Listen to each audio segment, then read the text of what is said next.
आता भेटलेल्या अंतर्गत सूत्राप्रमाणे कुंभकर्णाची मूर्ती आहे इकडे.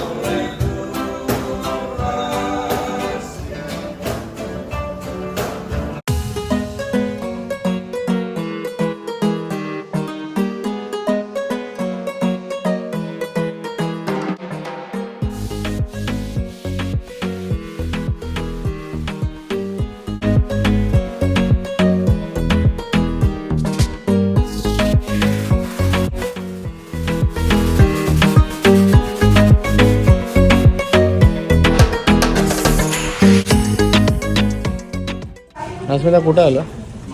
आपण आता आलोय उलुवाती टेम्पलमध्ये. इथे 2 तिकिटांसाठी 1 लाख जातात. 1 लाख जातात. फोटो हा प्राईस चार्ट आहे इकडला एंट्रन्सचा. एकाचा 50,000 आहे आणि दोघांसाठी 1 लाख. उलवातू मंदिर हे दक्षिण कोतामध्ये एका सुंदर अशा समुद्र किनाऱ्यावर वसलेले छोटेसे बालिनीज हिंदू समुद्र मंदिर आहे.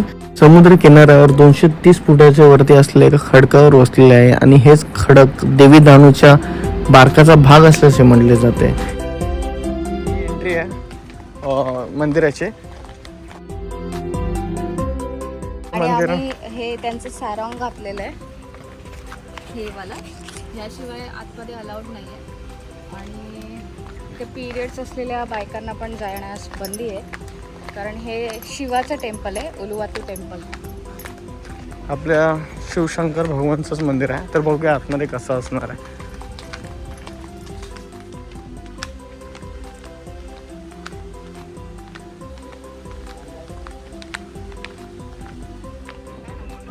तर हा मंदिराच्या आसपास परिसर आहे. मंदिर वरती आहे. तर बघूया कसं आहे इकडे.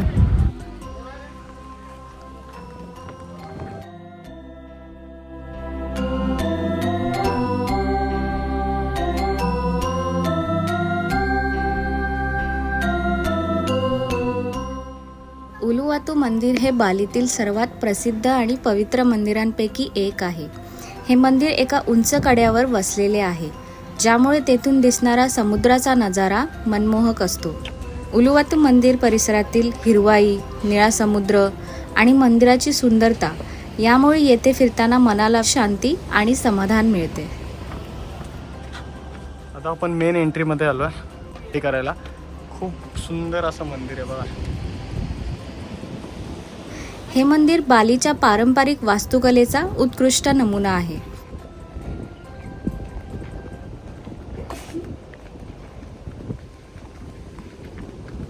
हाच मंदिराचा मेन भाग आहे. तर इकडे आतमध्ये अलाउड नाही, तर आम्हालाही जाता नाही आलंय. पण इकडे मंदिरात मूर्त्या वगैरे काहीच नाही देवतांच्या. हे त्या ठिकाणांना पवित्र मानलं जातं ॲक्च्युली.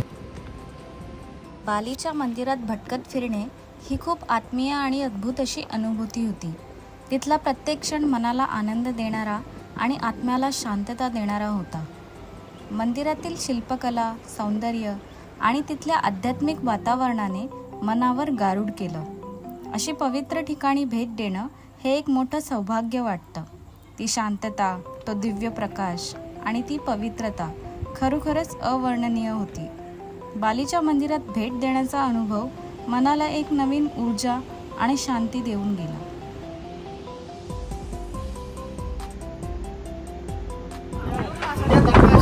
आता भेटलेल्या अंतर्गत सूत्राप्रमाणे कुंभकर्णाची मूर्ती आहे इकडे. आणि याच्यात आपण बघू शकतोय हे माकड लोक त्याला मारतायत. म्हणजे एक रामायण मधलंच स्टोरी आहे एक प्रकारे. ते जे मारायला आले होते युद्धाचं सीन दाखवलेलं आहे याच्यामध्ये. कुंभकर्णाला माकड लोक हे करतात, मारतात.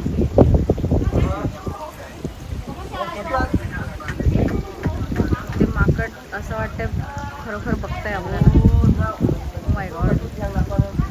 खूप सुंदर असं इकडे मूर्ती बनवलेली आहेत. आणि मला हे खूप आवडतं कारण हे सगळं इंडियन कल्चरचं आहे. हिंदू धर्मातले लोक आहेत सर्व. आणि जे आपल्या इकडे आपण ऐकतो स्टोरीज, जे आपण वाचलं आहे तेच सर्व इकडे प्रकट केलेलं आहे पूर्ण. कसं वाटतं इकडे? खूप पीसफुल वाटतंय. इथे सावलीत आलोय आणि आजूबाजूला झाडं आहेत. इतकं पीसफुल, शांतता, फक्त प्राण्यांचे आवाज आणि झाडं झुडपं, झाडांचा आवाज.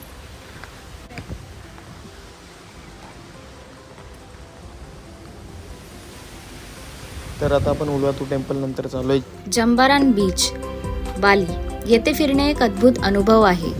जंबारान बीच आपल्या सुरेख आणि स्वच्छ वाळूच्या किनाऱ्यांसाठी प्रसिद्ध आहे. समुद्राच्या लाटांच्या आवाजाने आणि शीतल वाऱ्याच्या झुळकांनी मन मोहून जातं. संध्याकाळी सूर्यास्ताचा देखावा तर खूपच रमणीय असतो. तिथल्या रेस्टॉरंट्समध्ये चविष्ट समुद्री खाद्यपदार्थांची विविधता अनुभवायला मिळते. ताजे मासे, कोळंबी आणि विविध प्रकारचे सी फूड बार्बेक्यू करून दिले जाते.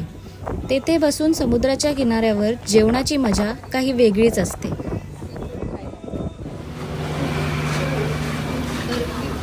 सी फूड रेस्टॉरंटमध्ये आलो आहे आपण. इकडे सगळे डिशेस ठेवलेत. लाईव्हली बघून डिश मागवायचे. हे काही आहे, वर लॉबस्टर आहे तिकडे आणि खाली इकडे होतं.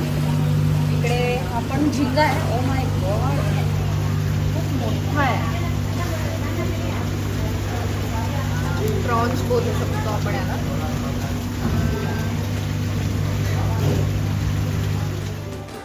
रेस्टॉरंटवाल्यांनी आमच्यासाठी खास कॉन्सर्ट अरेंज केला आहे.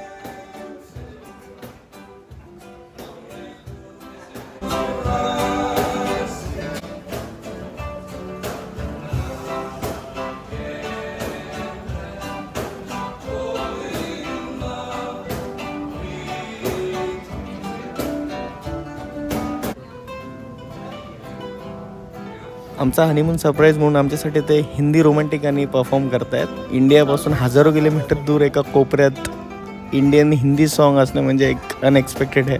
लेट्स सी काय गात आहेत ते.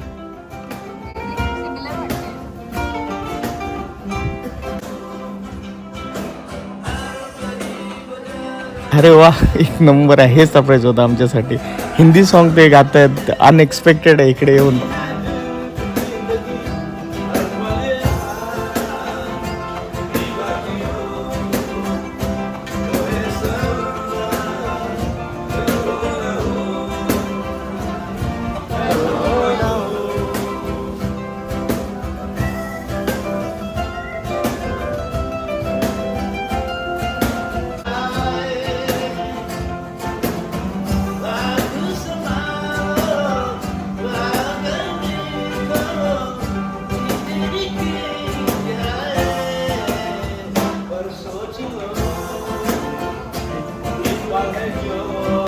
स्थानिक गायकांनी हिंदी गाणी गाऊन आनंद दिला, तेव्हा आम्हाला घरी असल्यासारखे वाटले. हिंदी गाण्यांनी आमची भेट अधिक संस्मरणीय केली. जंबारान बीचवरील हा अनुभव आमच्या मनावर कायमचा कोरला गेला.